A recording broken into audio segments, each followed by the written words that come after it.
Salam Mautama. Jaya. Sebagai bentuk nyata dukungan terhadap pelestarian adat dan kreativitas generasi muda, Bupati Kelungkung, Imade Satria secara simbolis menyerahkan bantuan dana apresiasi pembuatan ogoh-ogoh kepada perwakilan Seke Teruna-Teruni di Wantilanpura dalam PET Kecamatan Nusa Penida pada Rabu 4 Maret. Kepala Dinas Kebudayaan Kabupaten Kelungkung, Iwayan Suteja menyampaikan, bantuan ini merupakan program stimulan dan dukungan pemerintah Kabupaten Kelungkung kepada para Yowana untuk terus menjaga semangat berkarya dalam menyambut Hari Suci Nyepi. Dan motivasi buat dan perayaan ulang tahunnya itu sebesar 5 juta rupiah.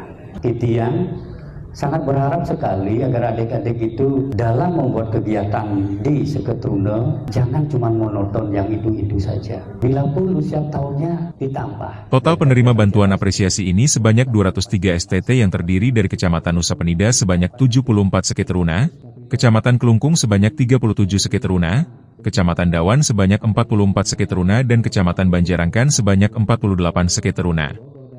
Sri Wiadnyana, Denpost.